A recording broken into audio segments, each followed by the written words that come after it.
Ma'am, can you stand up? Show him your shirt. That's what time it is. It's educate or die. My name is Philip Jackson. I'm the executive director of the BlackStar Project.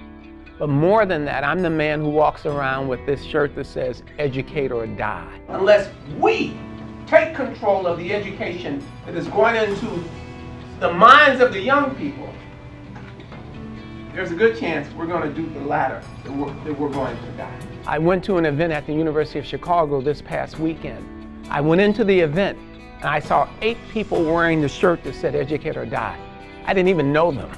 Everything about BlackStar is designed for parents and for communities to be the most powerful influence in the lives of their children. Founded in 1996 by Philip Jackson, the BlackStar Project has been committed to improving the quality of life in Black and Latino communities of Chicago and nationwide by eliminating the racial academic achievement gap.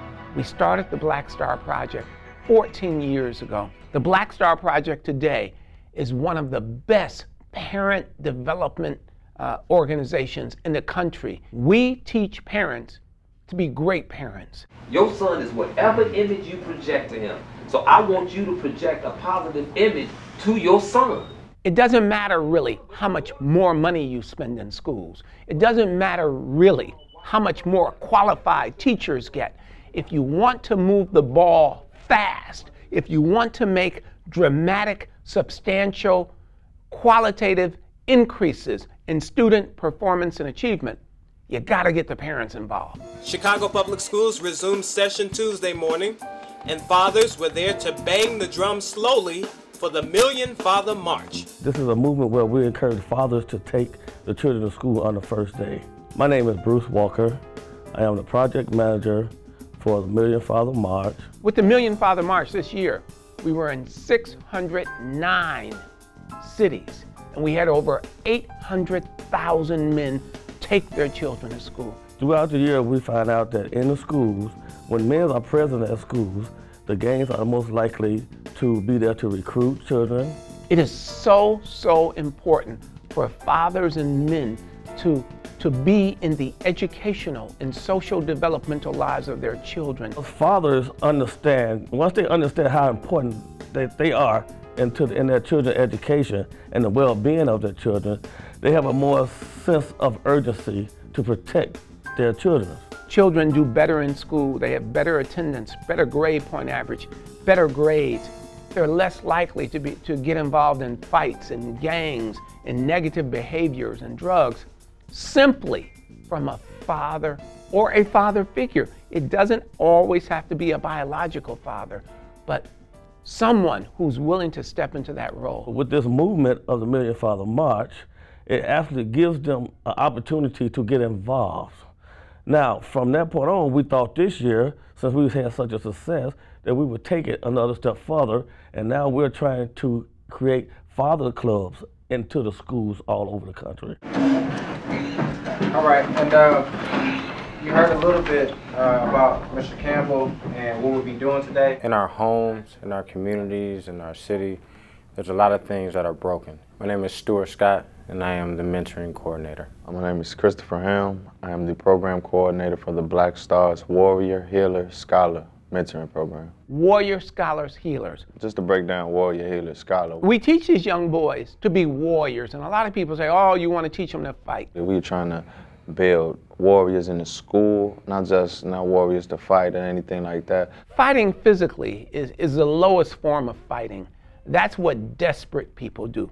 We teach them to fight spiritually and to fight intellectually. Getting the grades up, getting their attendance proper, making sure everything on the school front is correct. Scholars, we teach our young people information from all over the world. Trying to build smart, strong, stable young men within the program to be able to stand up to the challenges, not just in elementary school, but in high school, when they go to high school and college as well. That third point is healers. There's a lot of things that are broken, and especially young African-American males are broken, spiritually broken, academically broken. Rather than teach these young men, get as much education as you can, and then go out and make as much money as you can, we teach them that they have to heal the communities that they come from. That goes to the community, giving back to the community that raised them, going back to the community that they grew up in, that they're familiar with. We would like them to be spiritually connected, physically strong, globally competitive,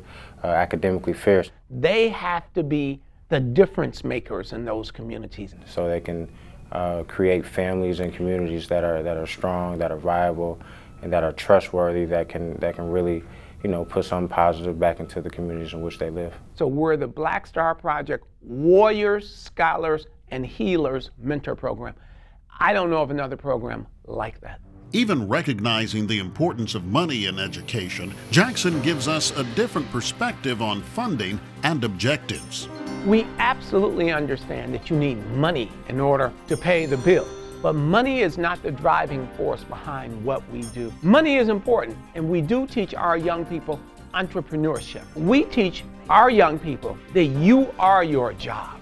Your job security is in what you know, what you can learn, and what you can do. We keep them on a humanistic bent.